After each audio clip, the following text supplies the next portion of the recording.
All right, beautiful people, welcome back. In this video, we're going to solve this X-shape pattern. Here you can see one example I've already created for you. This pattern look like X, that's why we're going to call it as X-shape pattern, okay? So let's try to analyze it before even moving to the coding part. Here I'm going to start drawing. So if the user give us n equal 5, let me just put it like this, n equal 5, then we need to create a pattern like this, okay?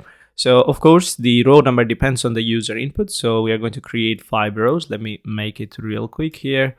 1, then 2, 3, 4, and 5. Okay. Now that we have 5 rows, let's keep the boundary here. Okay, there you go. And of course we're going to create 5 columns as well. So let's do it here. 1, 2, 3, 4, 5. Okay, and now I'm going to put it like C1, C2 so that you can make the pattern, you can structure the pattern really well. You can construct the logic here.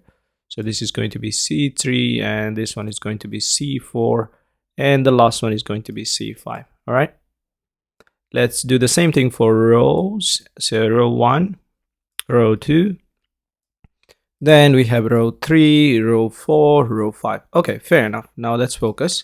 Here I'm going to give the asterisk for the rows. So at the beginning here, we will have 1 asterisk, and the last one will have also 1 asterisk. Same as usual, here we will have 1 asterisk, and this one is also going to have asterisk, okay? And then diagonally, all of them are going to have asterisk. So whenever you will find anything like diagonally, then there is something easily you can find the pattern, okay? So what I will do, even before moving further, my plan is I'll get rid of this and rid of this. Let's just focus right now what we have to do. So let's just think about this side, this diagonal side, before even moving to the next diagonal side, okay? So again, how many rows we need depends on the user input. How many columns we need depends also on the user input. So let's do that. We are going back to our previous code. This is the code we've been using so far. We are taking the user input for the rows, and we're doing some validation check, and then we are inside this loop, okay? Here, what I will do, even I'll get rid of everything just so that you can focus on, okay? Okay, so we have one loop. This is our outer loop and responsible for creating the rows. And this is something I'm not going to explain. Of course, you do understand what's happening here, okay? Let's continue. Next thing, what do we want to do here? We want to create the column numbers. So let's do that. I'm going to copy this, paste it inside this outer loop. And what do we want to do? We want to create a new loop. Let's call it column, even though you can use ij, those kind of things, but I will keep it same as usual, okay? And this loop will also run till the end. So now that we have row and column already constructed, let's think how we are going to print the asterisk.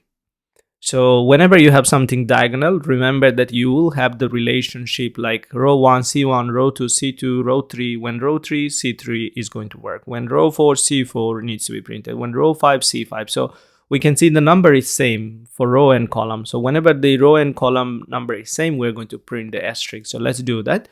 Here I'm going to add a condition. If row equal column, then we're going to print the asterisk. So let's do that. Print. We're going to print the asterisk here. All right. And then before moving to the next one, row, we are going to create a new line as usual. So let's do that as usual. So here I'm going to put the new line. All right, fair enough. Now let's see whether it does work for the X shape. But if it is not the case, so if row number and column number is not same, then of course we need to print the spaces as well, right? So let's do that. Otherwise, we are going to print space. So here else we are going to print space.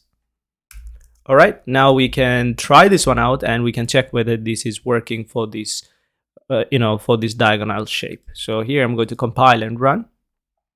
Let's give 5, and there you go, it's working. And now we can try for the other side. So what will be the condition for the other side? Now we need to figure that out as well. So here for the other side, I'm going to put asterisk. Let's do that. I'm going to draw here asterisk for this one, asterisk for this one, and then we will have asterisk for this one. Okay, so for this side, we already have seen our formula is going to be row equal column. Okay, row equal column for this side. But what about now for this side, the other side? So in this case, you can see here when the row number 1, column 5 has the value, when row number 2, column 4 has the value.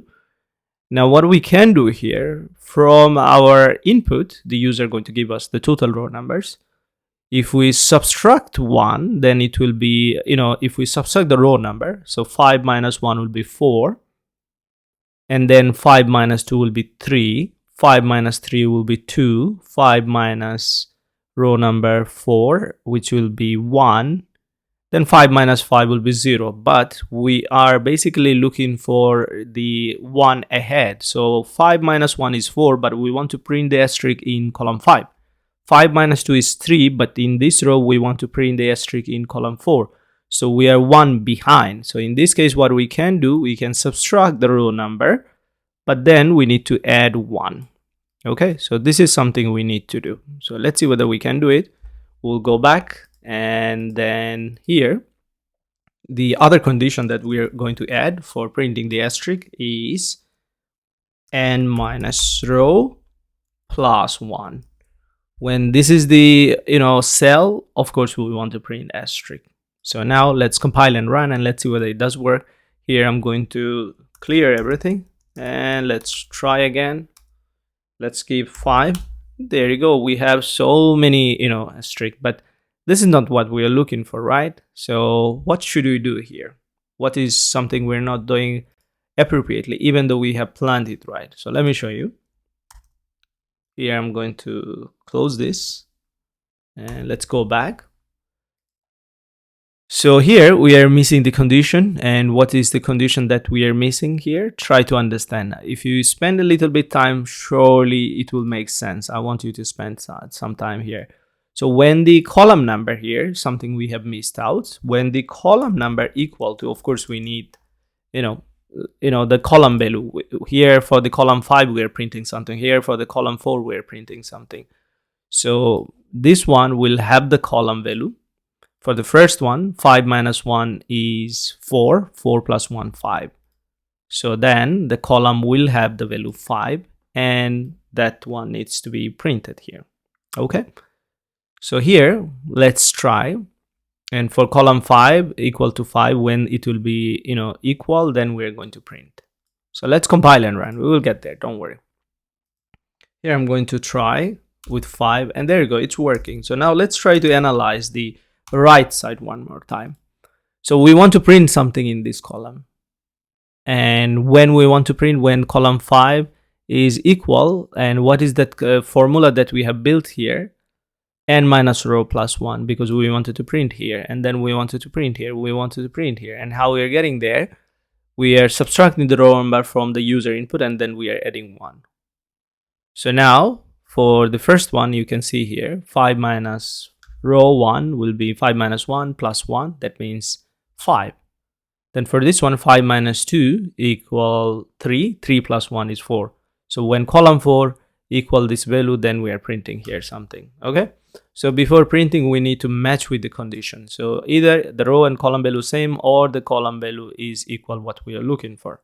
That should be all.